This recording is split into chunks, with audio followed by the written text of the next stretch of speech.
महाभारत युद्ध की विधवाओं का आखिर क्या हुआ था। दोस्तों, महाभारत युद्ध पौराणिक युग में लड़ा गया सबसे बड़ा युद्ध था, जिसमें लाखों की संख्या में योद्धा वीरगति को प्राप्त हुए थे। इस युद्ध की विभीषिका ने संपूर्ण भारतवर्ष को लगभग योद्धाहीन कर दिया था। कुरुक्षेत्र में भाग लेने वाले सभी योद्धा पुरुष थे। लेकिन दोस्तों, क्या आप जानते हैं कि युद्ध के बाद वीरगति को प्राप्त हुए सैनिकों की पत्नियों का आखिर क्या हुआ था। आइए जानते हैं इस वीडियो में कि आखिर महाभारत युद्ध की विधवाओं का क्या हुआ था। कथा के अनुसार महाभारत युद्ध के पश्चात पांडु पुत्र युधिष्ठिर का हस्तिनापुर के नरेश के रूप में राज्य अभिषेक हुआ। उसके बाद पांचों पांडव राजकाज के साथ साथ अपने ज्येष्ठ पिता धृतराष्ट्र, बड़ी माँ गांधारी और माता कुंती के दिन रात सेवा में लगे रहते थे। पांडवों की सेवा से धृतराष्ट्र और गांधारी धीरे धीरे अपने पुत्रों के शोक से बाहर आ गए। इसी तरीके से 15 वर्ष का समय बीत गया। तब एक दिन धृतराष्ट्र ने युधिष्ठिर से कहा कि हे युधिष्ठिर, अब हम अपना बचा हुआ जीवन वन में बिताना चाहते हैं, इसीलिए हमें जाने की आज्ञा दो। अपने ज्येष्ठ पिता की बातों को सुनकर युधिष्ठिर दुखी तो हुए, परंतु विदुर के समझाने पर उन्होंने धृतराष्ट्र सहित गांधारी और माता कुंती और विदुर को वन जाने की आज्ञा दे दी। उसके अगले दिन धृतराष्ट्र, गांधारी, कुंती और विदुर और संजय सन्यासी का रूप धारण करके वन को प्रस्थान कर गए। उसके पश्चात पांचों पांडव हर समय अपनी प्रजा की सेवा में लगे रहते थे। पांडवों की सेवा से हस्तिनापुर की प्रजा तो खुशहाल थी, लेकिन उस युद्ध में विधवा हुई स्त्रियां शोक में अक्सर रोया करती थी, पर इसका आभास अपने राजा को उन्होंने कभी नहीं होने दिया। कुछ समय पश्चात एक दिन पांडवों में से सबसे छोटे पांडव यानी सहदेव को माता कुंती की याद आने लगी। सहदेव ने अपनी इच्छा, वो माता कुंती से मिलना चाहते थे। सहदेव ने अपनी इच्छा को शेष चारों पांडवों से जाकर कहा। सहदेव की बातें सुनकर शेष तीनों पांडव भीम, अर्जुन, नकुल और उनकी पत्नियों के मन में भी माता कुंती से मिलने की इच्छा जागृत हुई। ये देख हस्तिनापुर नरेश युधिष्ठिर ने वन जाने के लिए आवश्यक तैयारियां करने का आदेश दे दिया। अगले दिन पांचों पांडव द्रौपदी के साथ वन की ओर चल पड़े। ये देख हस्तिनापुर के निवासी भी उनके साथ चल पड़े। उन लोगों में वो विधवा स्त्रियां भी थी, जिनके पति महाभारत के युद्ध में वीरगति को प्राप्त हुए थे। वन पहुंचकर पांचों पांडव उस आश्रम में गए जहां सभी निवास कर रहे थे। बाकी के हस्तिनापुर निवासी उसी आश्रम के आसपास निवास करने लगे। कुछ दिन के पश्चात एक दिन महर्षि वेदव्यास उस आश्रम में पांडवों से मिलने आए, परंतु वहां महर्षि वेदव्यास ने देखा कि पांडव सहित हस्तिनापुर के सभी निवासी भी युद्ध में मारे गए अपने परिजनों के शोक में डूबे हुए हैं। ये देख महर्षि वेदव्यास ने सभी से कहा कि आप लोग युद्ध में वीरगति को प्राप्त हुए अपने परिजनों का शोक मत कीजिए। वो सभी स्वर्ग या फिर दूसरे लोकों में सुख पूर्वक निवास कर रहे हैं। वो सभी अपने अपने लोकों में अति प्रसन्न हैं। परंतु महर्षि वेदव्यास के इन कथनों से भी उन लोगों का शोक दूर नहीं हुआ।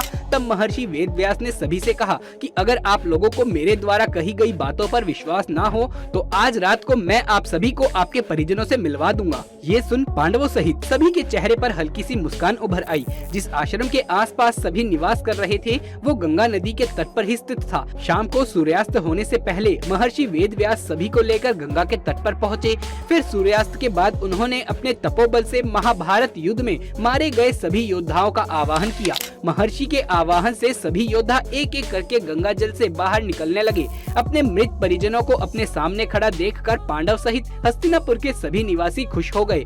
फिर सभी ने अपने परिजनों के साथ बातें भी करी। तब जाकर उन्हें विश्वास हुआ कि उनके अपने मृत्यु लोक में सभी कष्टों से मुक्ति पाकर अपने अपने लोकों में प्रसन्नता पूर्वक निवास कर रहे हैं। तत्पश्चात सभी के मन में जो अपनी परिजनों के लिए शोक व्याप्त था वो सब समाप्त हो गया। कुछ समय बाद युद्ध में मरे गए योद्धा एक एक कर गंगा जल में डुबकी लगाकर अदृश्य होने लगे।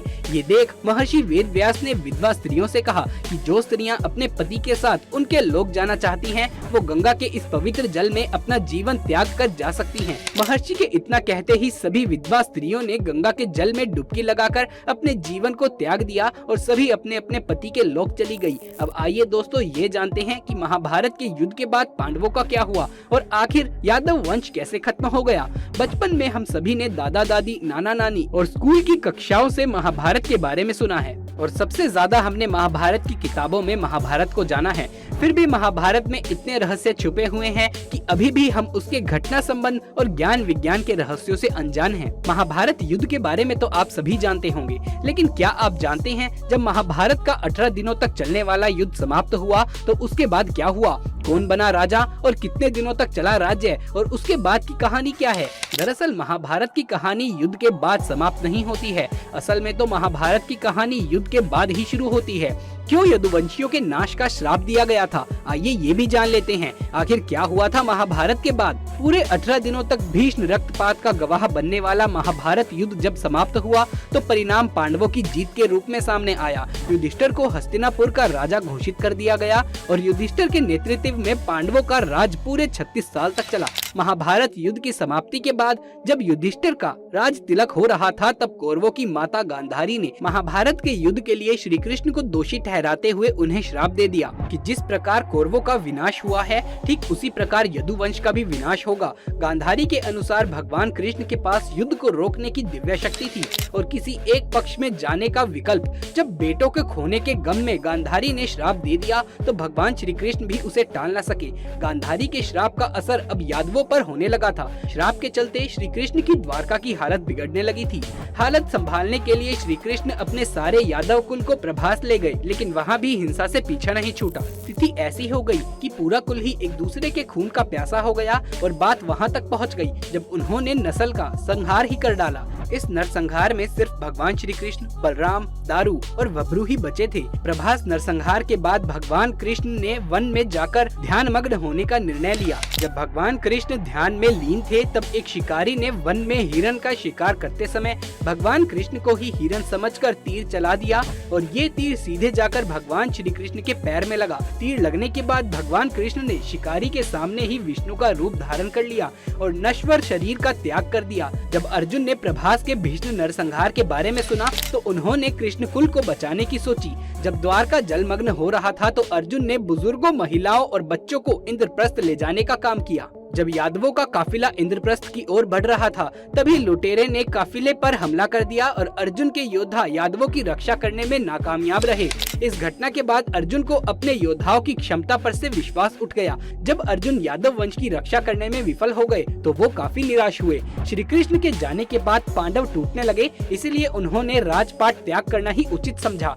एक ऋषि ने पांडवों को सलाह दी कि आपका उद्देश्य पूरा हो गया है, इसीलिए अब आपको हिमालय की ओर अंतिम यात्रा पर प्रस्थान करना चाहिए। इसके बाद अर्जुन के पुत्र परीक्षित को राजपाट सौंपकर पांडव द्रौपदी के साथ अपनी अंतिम यात्रा के लिए हिमालय की ओर निकल पड़े। प्रारंभ में उन लोगों ने दक्षिण की ओर यात्रा करी ताकि वो जलमग्न हो चुकी द्वारका को देख सकें और उसके बाद उन्होंने उत्तर दिशा की ओर प्रस्थान किया जो उनका लक्षित मार्ग था। पांडवों ने द्रौपदी और एक कुत्ते के साथ अपनी अंतिम यात्रा के रूप में स्वर्ग की सीढ़ियां चढ़ना शुरू किया। स्वर्ग की सीढ़ी पांडवों के लिए इतनी आसान नहीं थी। स्वर्ग की सीढ़ी चढ़ने के दौरान धीरे धीरे सभी युधिष्ठिर का साथ छोड़ने लगे। द्रौपदी से शुरुआत हुई और अंत में भीम का भी निधन हुआ। माना जाता है कि पांडवों में से सिर्फ युधिष्ठिर ही कुत्ते के साथ मिलकर हिमालय के पार स्वर्ग के दरवाजे तक पहुंच सके थे। स्वर्ग के दरवाजे पर भगवान इंद्र ने युधिष्ठिर का स्वागत किया और उनकी अंतिम यात्रा में शामिल होने का आग्रह किया। युधिष्ठिर के साथ गया कुत्ता वहां गायब हो गया। दरअसल वो कुत्ता वास्तव में यमराज थे। उन्होंने युधिष्ठिर की काफी प्रशंसा करी और यमराज कुत्ते का रूप छोड़ अपने असली रूप में आ गए। फिर उन्होंने युधिष्ठिर को सबसे पहले नर्क दिखाया। वहां द्रौपदी और अपने बाकी भाइयों को देख युधिष्ठिर उदास तो हुए, लेकिन फिर भगवान इंद्र के कहने पर कि अपने कर्मों की सजा भुगतकर वो जल्द ही स्वर्ग में दाखिल होंगे, ये सुनकर युधिष्ठिर को चैन मिला और इस तरीके से पांडवों, कर्ण और धृतराष्ट्र के पुत्रों का फिर से स्वर्ग में मिलन हुआ और द्वापर युग का अंत हो गया। और उसके बाद शुरू हुआ कलयुग, जहां आप और हम सभी जी रहे हैं। और इसका अंत भी ऐसे ही होगा जब इंसानों के पाप का घड़ा भर जाएगा और बस चारों ओर अधर्म ही अधर्म होगा। तब इस कलयुग का अंत करने फिर से भगवान विष्णु अपना 10वां और आखिरी अवतार कल की अवतार लेकर आएंगे और कलयुग का अंत करेंगे। दोस्तों, आपकी इस वीडियो के बारे में क्या राय है, नीचे कमेंट बॉक्स में लिखकर जरूर बताइएगा। कमेंट बॉक्स में जय श्री कृष्ण लिखना बिल्कुल भी ना भूलें। ये वीडियो पसंद आया हो तो इसे एक लाइक करके अपने दोस्तों और रिश्तेदारों में इसे ज्यादा से ज्यादा शेयर करें। आगे भी ऐसे वीडियोस देखते रहने के लिए हमारे चैनल को सब्सक्राइब कर लें। जल्द मुलाकात होगी आपसे किसी अगली वीडियो में। तब तक के लिए आप सभी का